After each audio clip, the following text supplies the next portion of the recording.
চলো আজকে তোমাদের সাথে ভেন্ডি বা ঢ্যাঁড়স যাই বলো তার একটা লোভনীয় রেসিপি শেয়ার করি।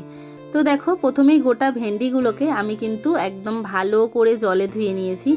তো এগুলোকে জলে ধুয়ে নেওয়ার পরে আমি এখন এই সামনের দিকটা আর যে সরু দিকটা আছে সেটাকে কেটে ফেলে দিয়ে ভেন্ডিগুলো আমি দু টুকরো করে নিয়েছি। তো সমস্ত ভেন্ডি কেটে আমি কিন্তু একটা পাত্রর মধ্যে নিয়ে নিয়েছি। এবার এই জিনিসটা কিভাবে রান্না করি সেটাই শেয়ার করি। তো প্রথমেই একটা বড় সাইজের কুচনো পেঁয়াজ দিয়ে দিলাম, তারপর দিয়ে দিলাম হচ্ছে একটা টমেটো কুচি, পরিমাণ মতো দেবে, যতটাই তোমরা ভেন্ডি নেবে তো সেই পরিমাণ বুঝেই দেবে। তারপর দিয়ে দিলাম হচ্ছে 1 চামচ মতো রসুন বাটা। আর এবার দিয়ে দিচ্ছি এর মধ্যে একটু ধনের গুঁড়ো, আর দেবো হচ্ছে একটু লঙ্কার গুঁড়ো, দেবো হচ্ছে আর একটুখানি হলুদের গুঁড়ো। তো চলো সমস্ত মশলা কিন্তু দিয়ে দিলাম। আর এবার দেবো হচ্ছে আমি একটু স্বাদ মতো নুন, আর তারপর দেবো হচ্ছে টক দই। এই টক দইটাই কিন্তু মাস্ট, মানে এটা কিন্তু দিতেই হবে, এটা না দিলে কিন্তু রান্নার স্বাদই আসবে না। তো চলো এরপর দিয়ে দিলাম পরিমাণ মতো কিছুটা সর্ষের তেল।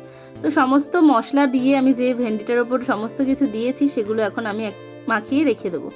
তো দেখো মাখিয়ে কিন্তু 10 থেকে 15 মিনিট মতো আমি রেখে দিয়েছিলাম। তো এবার চলে এসেছি সোজা রান্না করব বলে।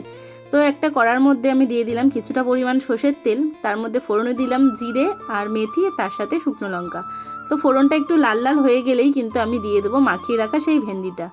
তো দেখো এখনই যেমন দেখতে কত সুন্দর লাগছে, তো রান্না করার পর খেতে মনে আরও সুন্দর লাগবে। তো আমি যেহেতু ফার্স্ট টাইম ট্রাই করছি ভাবলাম তোমাদের সাথে শেয়ার করি। তো চলো এখন ভালো করে ভেন্ডিটাকে কষিয়ে নিচ্ছি ঢাকা দিয়ে ভালো করে। আর যখন একটু লেগে যাবে বা ভাজা ভাজা মতো হয়ে যাবে তখন কিন্তু ভেন্ডিটার মধ্যে একটু জল দিয়ে, মানে যে মশলাটা মাখিয়ে রেখেছিলাম সেই মশলার জলটা দিয়ে একটু ভেন্ডিটাকে ঢাকা দিয়ে দিয়ে কষিয়ে নেবো বা ভেজে নেবো যাই বলতে পারো।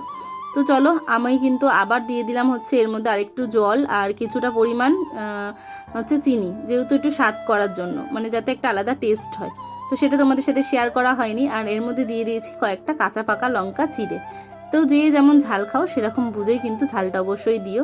তো দেখো আমার প্রায় কিন্তু কষানো কমপ্লিট। আর এবার ভেন্ডিটা একটু সিদ্ধ হওয়ার জন্য আমি আরেকটু পরিমাণ মতো জল দিয়ে আবারও ভেন্ডিটা ঢাকা দিয়ে রান্না করব। তো দেখো ঢাকা খোলার পরে দেখছি ভেন্ডির জলটা অনেকটা কিন্তু শুকিয়ে গেছে, আর এখানে দেখো তেল কিন্তু ছেড়ে দিয়েছে ভেন্ডি থেকে। তো চলো আর একটু হালকা করে কষিয়ে নেবো, যেহেতু একটু জল জল আছে। আর এই ভেন্ডির রেসিপিটা, মানে এই তরকারিটা কিন্তু তোমরা ভাত বা রুটি যে কোনো কিছু দিয়ে খেতে পারো, দারুণ কিন্তু দুর্দান্ত টেস্ট হয়। তো আমিও ফার্স্ট টাইম রান্না করলাম আর তোমাদের সাথেও শেয়ার করলাম। তো তো যে যেখান থেকে ভিডিওটা দেখছো অবশ্যই একটা কমেন্ট করে যেও, আর সবাই একটু ট্রাই করো। তো আজকের মতো টাটা।